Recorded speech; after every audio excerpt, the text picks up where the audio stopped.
The Subaru Outback is somewhat of a peculiar vehicle in today's automotive world. Now, most crossovers you see are based on car platforms, but none of them share any kind of resemblance to their car platform cousins. It's safe to say the Outback is more of a wagon than a crossover, as it shares many styling cues on the inside and out with the legacy from which it's based from, and adds a little ground clearance, plastic body cladding, and more cargo space. With that being said, even though this is an unusual vehicle in today's automotive industry, you'll find plenty to like of the Outback. So let's go ahead and check out this 2017 Subaru Outback. Let's take a closer look.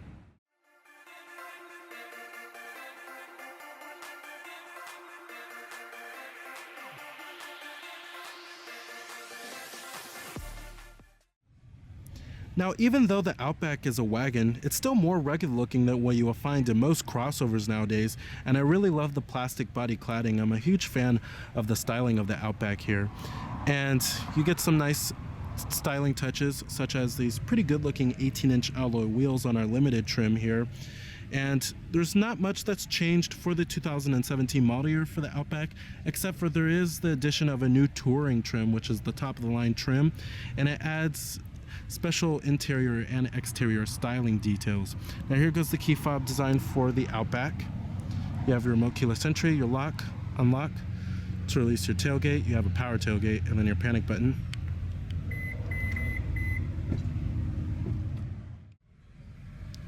Now our Outback features the tungsten metallic exterior color, and you also do have smart key access on the driver's door and the front passenger door.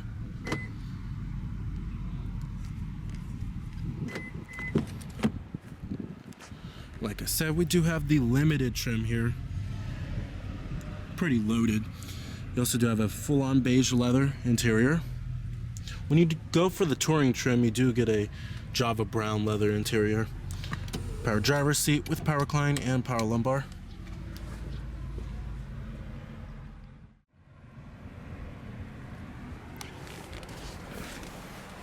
Alright, now stepping on inside of the Outback, the step in height is pretty low, I have to say.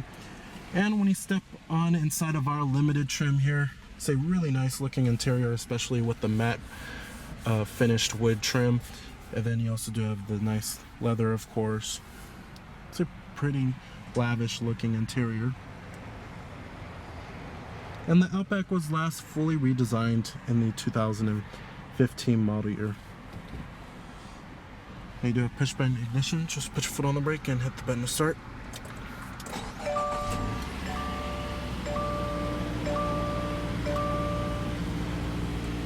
Full leather wrap steering wheel.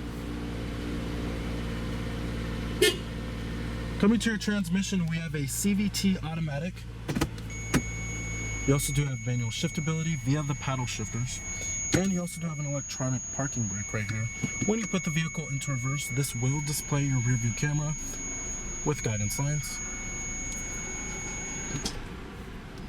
And I'm going to go ahead and turn on the lights and the hazards. Driver's window and the front passenger window are fully automatic. Let's go ahead and pop up the hood and check out the engine bay. Heated exterior mirrors with LED turn signal indicators. And you also do have blind spot detection. Now with this generation Outback, this has been Subaru's most successful Outback to date. Like I said, you do have 18-inch alloy wheels.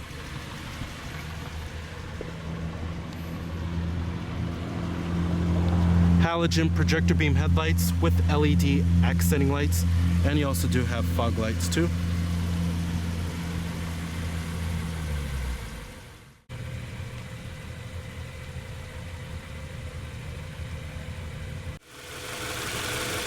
Now powering the Outback, this is what you will also find in the Legacy sedan. It's a 2.5 liter horizontally opposed 4-cylinder engine that produces 175 horsepower at 5,800 RPM and 174 pound-feet of torque at 4,000 RPM, with EPA estimates being an okay 25 in the city and 33 on the highway. If you want, you can also step up to a 6-cylinder engine. And a CVT automatic is going to be your only gearbox. And it does come standard with all-wheel drive. Now, one main reason why people will choose an Outback over other crossovers is because of its standard all-wheel drive. And Subaru has one of the best all-wheel drive systems in the business. Coming to the rear of the vehicle, you have LED tail lamps and a rear window wiper with a rear window defroster, as well as a LED third brake light. You also do have roof rails and a shark fin antenna.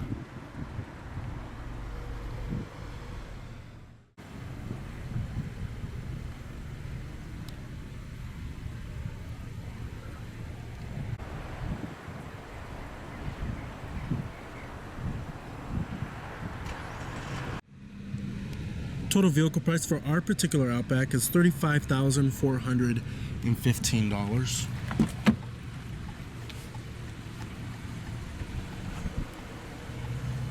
Power windows, power door locks, and your power mirrors, memory seat settings for 2 people, and you also do have your chrome interior door handles.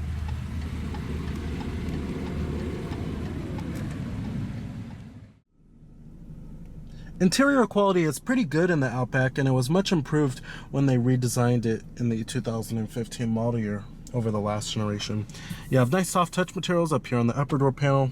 Of course, mid door panel and armrests are all soft touch, and the dashboard is also nice and softly padded. And the build quality is pretty good, no panel gaps or anything of that nature. Overall, interior quality is certainly top notch in the Outback.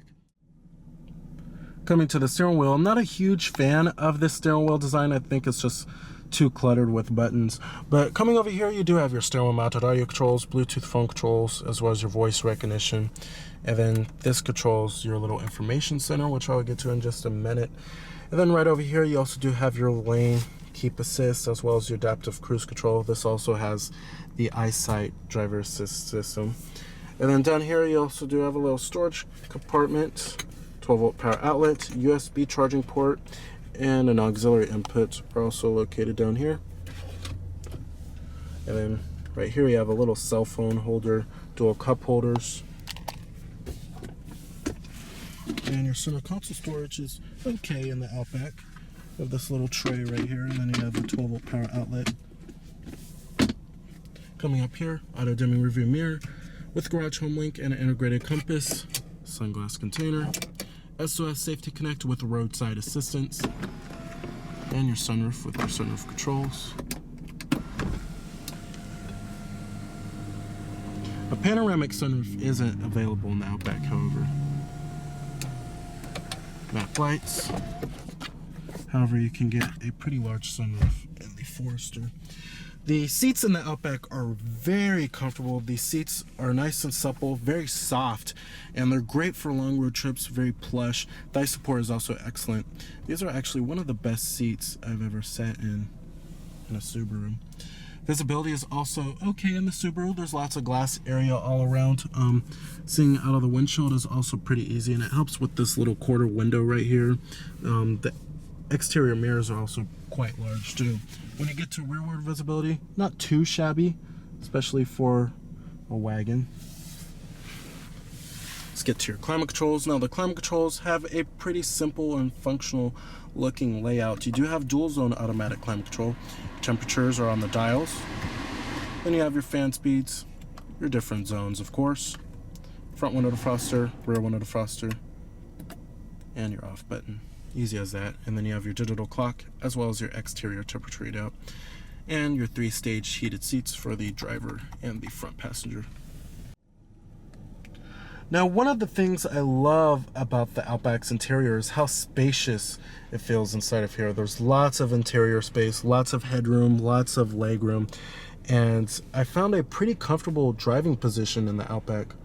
Overall, if you are looking for a vehicle with lots of space, the Outback certainly does not disappoint. Right over here, you have your buttons for your power liftgate, your SRF off button, and then you have the height adjustable memory, traction control off, blind spot detection off, your lane departure warning off, and your pre-collision system off button. Coming to the gauges and the instrument cluster here, pretty simple looking layout, and it's pretty traditional. You have your tachometer on the left, your speedometer on the right, fuel gauge, and your coolant temperature.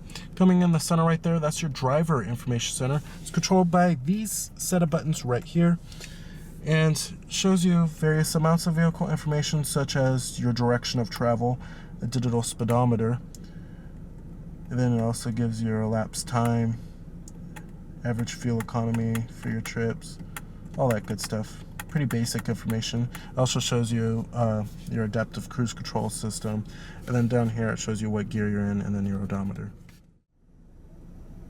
Alright, now let's get to the infotainment system in the main head unit. Now this is the Subaru Starlink system, and I'm a pretty big fan of it because it's very intuitive and pretty user-friendly. The touchscreen is also very responsive. Now this is your home screen right here, and it shows you pretty much all of your menus. Coming to the map, you have to have an SD card inserted. And then coming to your audio, shows you all your different audio sources. You have your AM, FM, and I love how you could swipe like this through the different presets.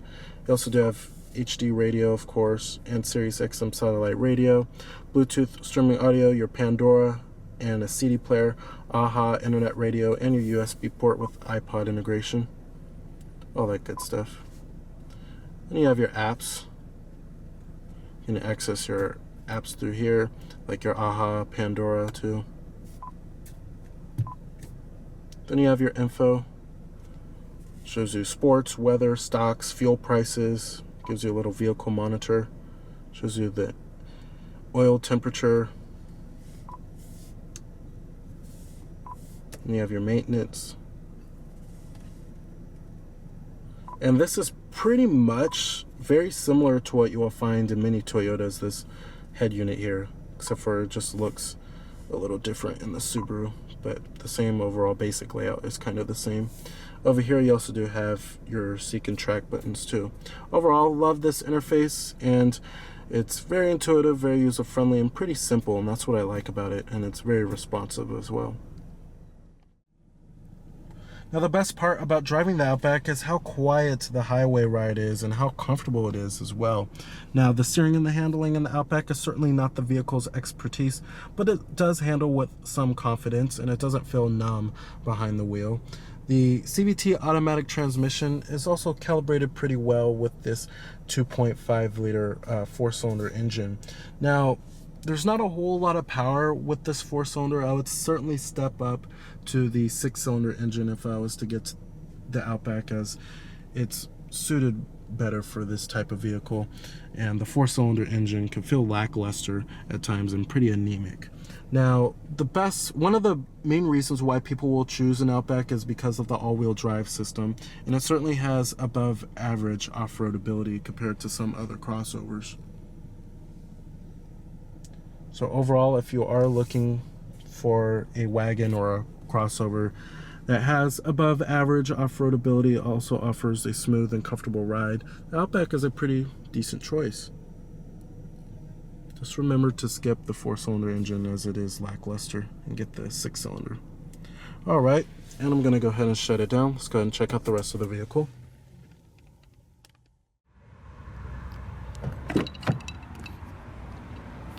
Build quality and materials do follow through in the rear of the vehicle.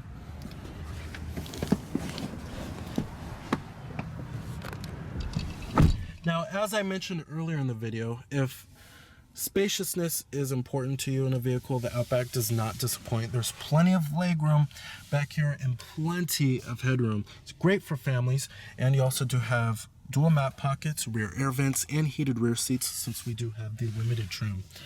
And you also have a rear center armrest with cup holders, and the headrests are all adjustable back here.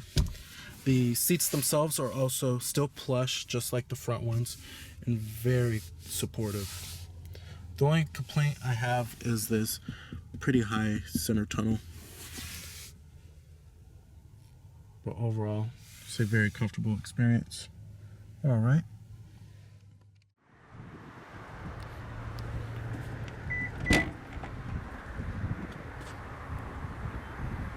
Now the Outback also doesn't disappoint when it comes to cargo space. There's plenty of it here.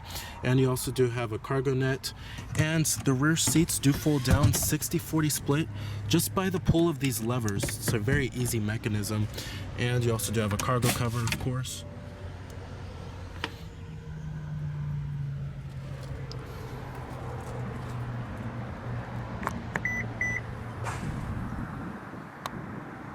And you also do have a power liftgate.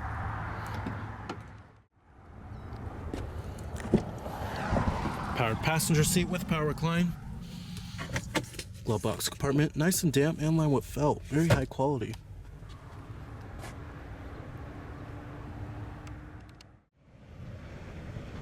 So whether you call it a wagon or a crossover, there's no denying that the 2017 Subaru Outback is an excellent choice for a Ventress type family vehicle. With its spacious and comfortable interior, lots of technology available, and its above average off-road ability. So remember that this is Cameron Birch from Cameron's Car Reviews.